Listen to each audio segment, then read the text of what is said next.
Analyticity of logarithmic function.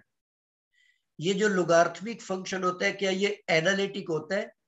तो logarithmic function की जो प्रिंसिपल ब्रांच है, प्रिंसिपल ब्रांच ये एनालिटिक है सारे के सारे कॉम्प्लेक्स प्लेन के ऊपर except origin and negative x axis. मतलब इसका क्या है? मतलब ये है कि मिसाल के तौर पे ये आपके पास कॉम्प्लेक्स प्लेन है, ठीक है। अब ये जो जीरो है, जीरो पर ये चूंकि कंटिन्यूअस नहीं होता, तो जीरो पर भी ये डेरिवेटिव इसका एग्जिस्ट नहीं करेगा। और ये जो पूरा नेगेटिव रियल एक्सिस है, नेगेटिव एक्स एक्सिस, यहां पर भी इसका डेरिवेटिव एग्जिस्ट नहीं करता। इसके अलावा ये हर जगह पर इसका डेरिवेटिव एग्जिस्ट करता है। बाकी पूरे कॉम्प्लेक्स प्लेन के ऊपर ये एनालिटिक है और इसका डेरिवेटिव उसी तरह नेचुरल लॉग का जो होता है 1/z होता है, ये इसका डेरिवेटिव होगा। अच्छा, यहां पर ये जो नेगेटिव एक्स एक्सिस है इसको हम इसका ब्रांच कट कहते हैं, ठीक है। ये ब्रांच कट पहले भी हम पढ़ चुके हैं। तो नेगेटिव रियल एक्सिस को हम इसका ब्रांच कट कहेंगे। और ये जो जीरो है ओरिजिन है, इसको हम ब्रांच पॉइंट का नाम देते हैं। अच्छा, यहां पर अब ये एक जनरल सा असूल आप समझ लें। आपको इसके अलावा भी कोई लोगार्थमिक फंक्शन दिया जा सकता है। मिसाल के तौर पे आपको ये फंक्शन दे दिया जाए कि एफ ऑफ जी आपके पास एक फंक्शन है डिफाइंड बाय, इसको इस तरह से डिफाइन किया हुआ है कि नेचुरल लॉग z+1। अब आप ये बताएं कि ये कहां पर एनालिटिक होगा? ये वाला फंक्शन दिया हुआ है, ये एनालिटिक कहां पर है? इसका तरीकेकार आप समझे कि हमने अब ये किया कि ये जो आपके पास था ना, ये वाला नेचुरल लॉग z, इसको हम इस पर डिफाइन नहीं कर सकते। मतलब जो इसका रियल पार्ट है z का, रियल पार्ट ऑफ z ये less or equal to zero है ना, यहां पर ये एनालिटिक नहीं है।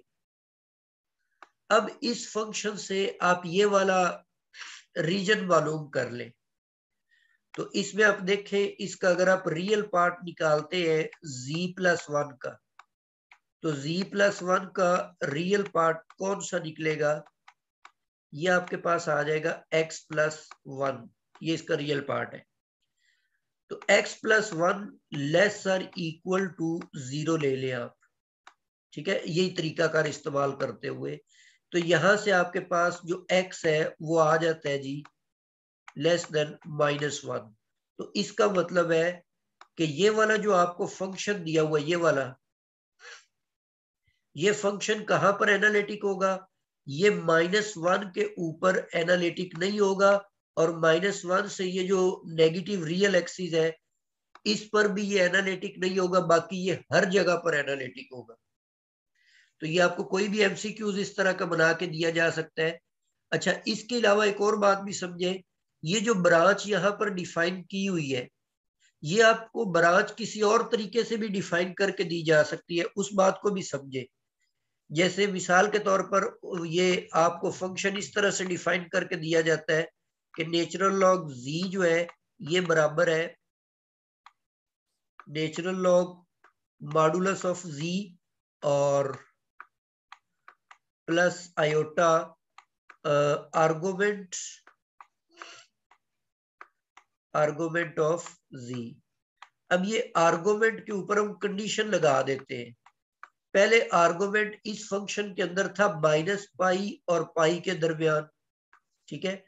अब मैं इस आर्गुमेंट को ले लेता हूं, मैं डिफाइन इसको कर लेता हूं कि ये जो आर्गुमेंट ऑफ z है ये ग्रेटर देन 0 है और लेस देन 2 पाई है,